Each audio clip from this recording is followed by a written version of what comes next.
Olá, boa noite. Há mais de 2 décadas, o Brasil não se deparava com níveis tão altos de mortalidade infantil. De um lado, o governo justifica o coeficiente com o Zika vírus e a crise econômica. Por outro, especialistas reconhecem falhas graves no sistema público pelo corte de verbas de programas de saúde que resultaram em surtos como a volta do sarampo. No programa de hoje, vamos discutir as causas e possíveis soluções para esse problema. Vamos ver se, de fato, saber é poder e mostrar como a informação correta pode ser uma ferramenta de mudança para a saúde das famílias. O Realidade em Pauta está no ar. Pela primeira vez em 26 anos, o Ministério da Saúde registrou uma alta na taxa de mortalidade infantil no país. Os dados, que são de 2016, mostraram um aumento de 5%, totalizando 14 óbitos para cada 1.000 nascimentos. Para entender a gravidade do problema, segundo números divulgados pela Unicef, entre 2015 e 2016, houve 18 mortes para cada 1.000 nascidos vivos em toda a América Latina, uma diferença de apenas 4 óbitos no mesmo período. De acordo com o governo, este crescimento é acreditado à epidemia do Zika vírus e à crise econômica do país. Motivos contestados pela neonatologista Lilian Sadek, membro do Conselho Diretivo da Sociedade Brasileira de Pediatria. Esse aumento do coeficiente de mortalidade infantil em 2016, ele vem, na verdade, refletir, muito provavelmente, uma série de problemas que foram surgindo. Fica difícil a gente querer explicar só com 2 fatores, como o Zika ou a crise socioeconômica que nós estamos passando. O Zika, primeiro, porque a gente sabe, e agora sabemos, né, depois de estudar bastante, que ele causa muito mais microcefalia do que óbito. E isso a gente pode ver, inclusive, porque a crise maior de infecção pelo Zika foi em 2015, onde nós não tivemos um reflexo de aumento da mortalidade infantil. A crise socioeconômica, concordo que é um fator, mas é um fator que ele vai estar afetando várias situações.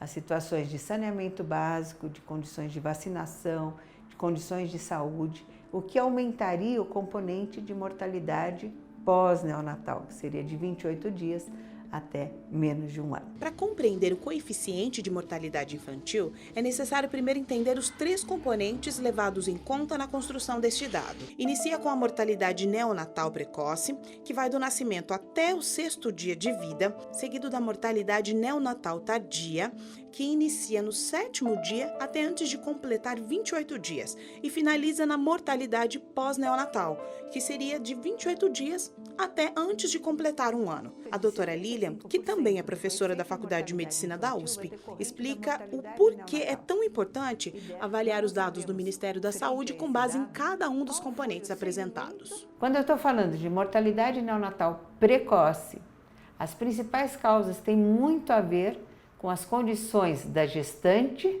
e do momento do nascimento. Quando eu estou falando do coeficiente de mortalidade neonatal tardio, é muito em relação ao atendimento desse bebê que nasceu prematuro ou com baixo peso e que vai precisar de uma UTI neonatal. E já entra um pouco nas infecções da criança que recebe alta e acaba pegando infecção após a alta hospitalar. E quando eu falo do componente pós-neonatal, ele está muito mais relacionado a quadros de infecção de comunidade e, portanto, em relação à vacinação e saneamento básico. No Brasil, os estados com maior índice na taxa de mortalidade infantil foram o Acre, Amazonas, Roraima, Pará, Amapá, Piauí e Bahia. Juntos, apresentaram o equivalente a 3 vezes a alta nacional, com um aumento de 14,6% em relação a 2015. Não é à toa que, em abril deste ano, a região norte, especialmente os estados de Roraima e Amazonas, entraram em alerta por conta de um aumento repentino nos casos de sarampo, com mais de 500 casos confirmados logo no primeiro mês. A estratégia foi iniciar uma campanha nacional de vacinação. A enfermeira coordenadora dessa campanha para o município de São José dos Campos destaca os desafios dessa empreitada contra a doença. Qual que é a grande importância? É vacinar 95% dessa população. Por quê? Você tem visto essas matérias, o pessoal tem visto que assim, a questão do sarampo que entrou em Roraima e entrou no Amazonas devido à baixa cobertura que você tinha naquele estado. A questão da polio, o Ministério da Saúde já registrou 352 municípios com cobertura abaixo de 50%. A gente, para ter uma cobertura e ficar livre das doenças, a gente precisa ter uma cobertura de 95%. Essa é a intenção da campanha, trabalhar dessa maneira, vacinar todas essas crianças. A profissional de saúde explica que para este vírus, a única solução são as vacinas. No caso da polio, é aquela que você fica com a paralisia infantil, né? Vai paralisando os membros e você tem consequência até paralisação da questão da respiração e a óbito. E o sarampo é aquela doença que a gente fala, são as pintinhas vermelhas pelo campo, e extremamente grave, com complicações pulmonares, complicações respiratórias e muito caso de óbito em criança menor de 5 anos. E se o assunto é a saúde das crianças, a resposta entre os pais é unânime. Muito importante, ainda mais nessa época do ano, né? Hoje em dia é muito importante, né? Muito importante. Porque a nossa geraçãozinha nova que está vindo, né? Então a gente tem que cuidar bem a filha. Em um dos hospitais de São Paulo, os atendimentos a crianças com problemas respiratórios evoluíram de 3.600 para 6.400 novos casos. 111 destes apenas com bronquite.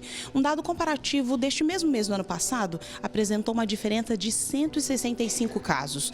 São dados relevantes para quem quer cuidar da saúde dos filhos. Tão importante que o Tiago vai chegar um pouco mais tarde no trabalho por trazer a filha no posto de saúde. Mas a vacina não é a única coisa que garante a saúde da pequena Manuela Beatriz. A gente sempre procura fazer tudo que o médico pede e procura, parte de alimentação, dar o mais saudável possível, evitando coisas gordurosas, refrigerantes, sucos, sempre natural, mas isso, sempre legumes, verduras, que ela come bem também. Além do cuidado com as vacinas, comer bem é um dos principais fortalecedores do sistema imunológico, pontua esta enfermeira, que também é especialista em saúde da criança. O ideal é que ela dê o alimento mais natural possível, sem comida industrializada, sem nenhum outro tipo de salgadinhos ou refrigerantes, principalmente nesse começo da vida da criança. Isso interfere muito na saúde, na parte nutricional, evita muitos tipos de doenças que podem vir até por causa de alergias. Por essas e outras que a pedagoga passou a pensar ainda mais na saúde da Maria de Lourdes. Eu penso muito na saúde, alimentação, comida natural, nada de enlatados, embutidos. Porque ela teve uma alergia esses tempos, então fiquei muito preocupada, eu cortei tudo.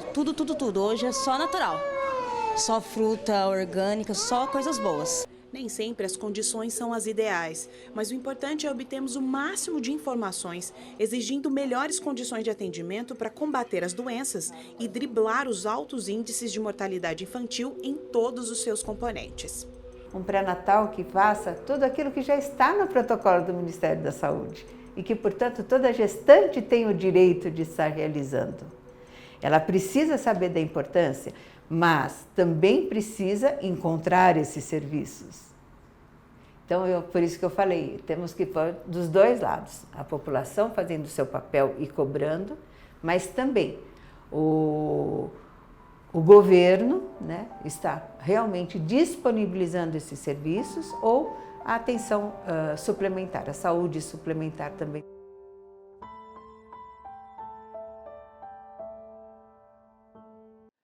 A gente continua o assunto conversando aqui dentro do estúdio agora com a médica pediatra Carolina Suetugo.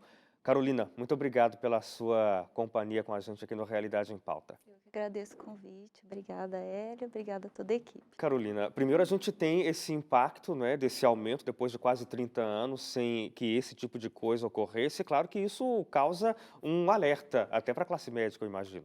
Com certeza. Qualquer aumento na taxa de mortalidade, independente de ser na faixa pediátrica ou na faixa adulta, causa uma certa preocupação na gente, né, como médicos. Acredito que o aumento do número da taxa de mortalidade infantil tenha sido uma somatória, né? houve os óbitos por conta do Zika vírus, foram mais de 2.000 óbitos relatados por conta disso, porque o Zika vírus causa malformações congênitas, né?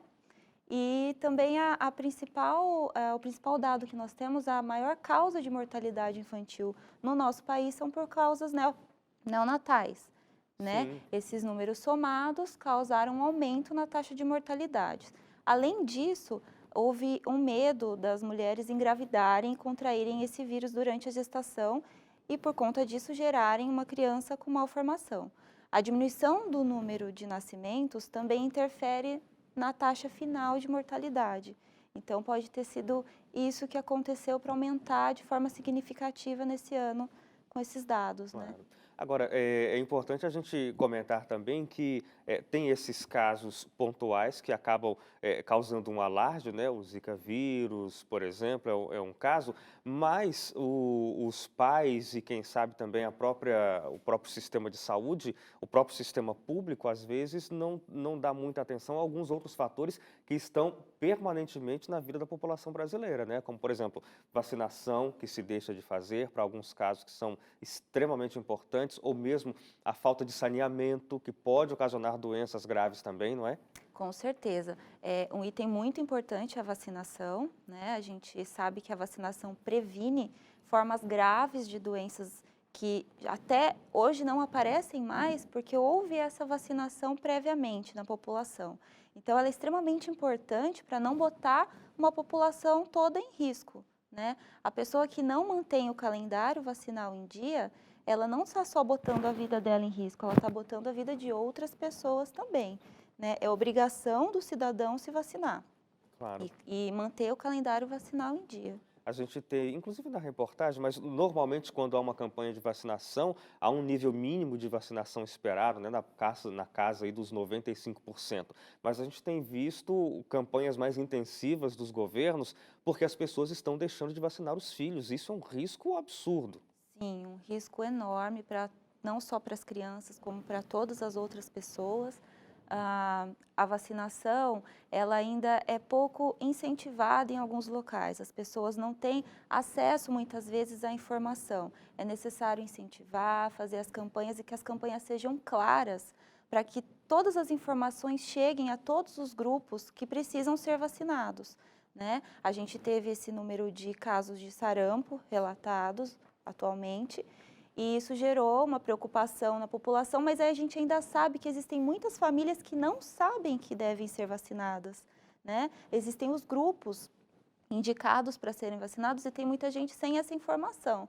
Então, é necessário que todos os profissionais de saúde incentivem isso, que as campanhas sejam divulgadas da melhor forma possível, para que essas informações cheguem até toda a população, inclusive nessas regiões, onde a cobertura vacinal muitas vezes ainda é baixa. Precária. Uhum. A gente tem que fazer um intervalo, Carolina. Depois, o Realidade em Pauta volta e a gente vê como os cortes de gastos com a saúde contribuíram também para aumentar a mortalidade infantil aqui no Brasil. Não sai daí que a gente volta em 2 minutos.